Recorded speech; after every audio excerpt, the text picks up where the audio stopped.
We're going to read Mr. Seahorse by Carle. Mr. and Mrs. Seahorse drifted gently through the sea.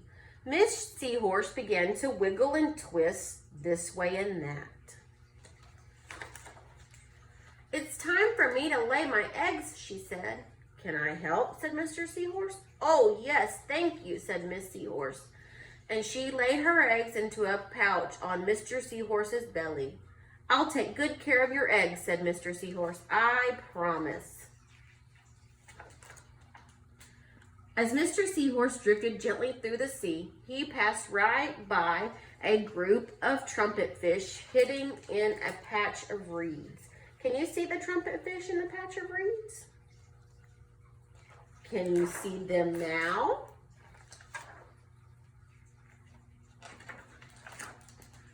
But before long, Mr. Seahorse met another fish. "How are you, Mr. Stickleback?" said Mr. Seahorse. "Delighted," replied Mr. Stickleback. "I just built a nest, and right away Miss Stickleback laid her eggs onto it. Now I'm taking good care of them until they hatch." "Keep up the good work," said Mr. Seahorse, and swam away.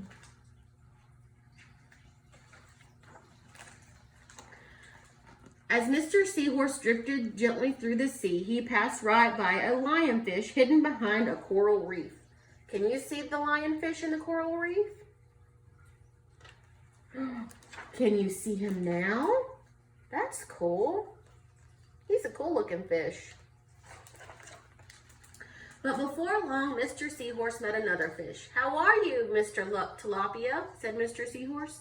Mr. Tilapia couldn't answer. His mouth was full of eggs. I know," said Mr. Seahorse. "Miss Tilapia laid her eggs. Now you are taking good care of them until they hatch."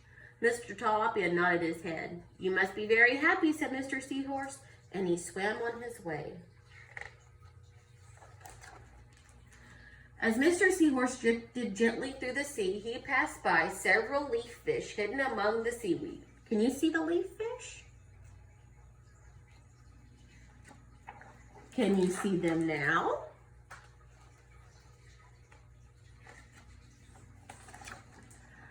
But before long, Mr. Seahorse met another fish. "How are you today, Mr. Curtis?" said Mr. Seahorse. "Perfectly fine," replied Mr. Curtis. "Miss Curtis laid her eggs, and I am stuck them on my head. Now I'm taking good care of them until they hatch." "You are doing a great job," said Mr. Seahorse, and swam on his way. Look, he's upside down. How silly is that? As Mr. Seahorse drifted gently through the sea, he passed right by a stonefish hidden behind a rock. Let's see if we can see this fish if we move the rock.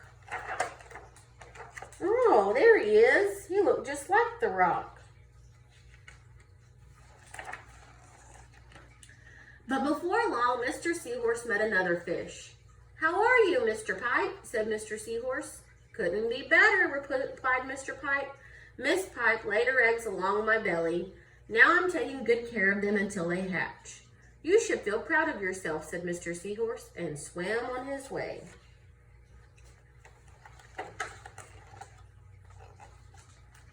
But before long, Mr. Seahorse met another fish. How are you, Mr. Bullhead?" said Mr. Seahorse. "Tip-top," replied Mr. Bullhead. "Miss Bullhead laid her eggs, and the eggs hatched. Now I'm babysitting." "You are doing a good job," said Mr. Seahorse, and swam on his way. The time had come for the seahorse babies to be born. Mr. Seahorse wiggled and twisted this way and that, and at last the babies tumbled from Mr. Seahorse's pouch and swam away.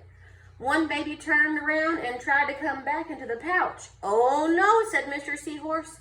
"I do love you, but now you are ready to be on your own." And look at all the baby seahorses. The end.